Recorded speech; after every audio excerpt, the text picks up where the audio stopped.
ನಮಸ್ಕಾರ ಸ್ನೇಹಿತರೆ, ನಾನು ನಿಮ್ಮ ಹಿತೈಷಿ ಧನಲಕ್ಷ್ಮಿ ಕೃಷ್ಣ. ಈ ವಿಡಿಯೋದಲ್ಲಿ ಇಷ್ಟೊಂದು ಜನ ಕ್ಯೂವಲ್ಲಿ ಏನಕ್ಕೆ ಹೋಗ್ತಿದ್ರು ಅಂತ ನೀವು ನೋಡ್ತಾ ಇರ್ಬೋದು. ಇಲ್ಲಿ ಮಂತ್ರಾಲಯದಲ್ಲಿ ಅಕ್ಷತೆ ಮತ್ತು ತೀರ್ಥ ಪ್ರಸಾದ ಕೊಡ್ತಾ ಇದ್ದಾರೆ.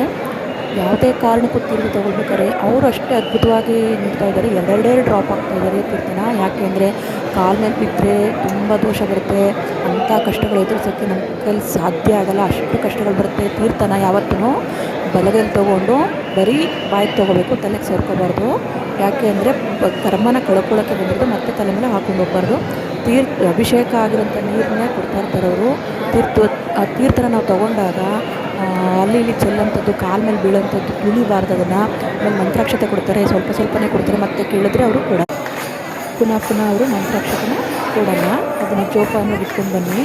ಮನೇಲಿ ಮಕ್ಕಳಿದ್ದರೆ ಮಕ್ಕಳಿಗೆ ಸ್ವಲ್ಪ ಕೊಡಿ, ತಲೆ ಮೇಲೆ ಹಾಕಿ, ಯಜಮಾನ್ರು ಕೊಡಿ, ಮನೆ ಮಂದಿಗೆಲ್ಲ ಕೊಡಿ. ಸ್ವಲ್ಪ ಬೀರುಗೆತ್ತಿಡಿ, ಹಣಕಾಸಿನ ಸೌಲಭ್ಯ ಹೆಚ್ಚಾಗುತ್ತೆ, ಗುರುಬಲಕ್ಕೆ ದಾರಿ ಆಗುತ್ತೆ.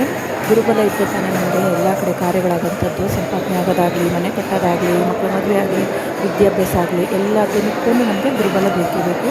ಅಕ್ಷತೆನ ಅಲ್ಲಿ ಇಲ್ಲಿ ಹಾಕಿ ವೇಸ್ಟ್ ಮಾಡಬೇಡಿ. ದಯವಿಟ್ಟು ಮನೆಗಳಲ್ಲಿ ಜೋಪಾನ ಮಾಡಿ. ಅತಿ ಹೆಚ್ಚು ನಿಮ್ಮ ಹತ್ರ ಮಂತ್ರಾಕ್ಷತೆ ಇದ್ದರೆ ಮಂತ್ರಾಲಯದ್ದು ಅದನ್ನು ಎಲ್ಲರೂ ಹೊರಗಡೆ ಹೋಗ್ಬೇಕಾದ್ರೆ ಸ್ವಲ್ಪ ಒಂದೆರಡು ಕಾಳು ತಲೆ ಮೇಲೆ ಹಾಕಿ ಅಂತ ಭಯ ಇದ್ರೂ ಹೋಗುತ್ತೆ.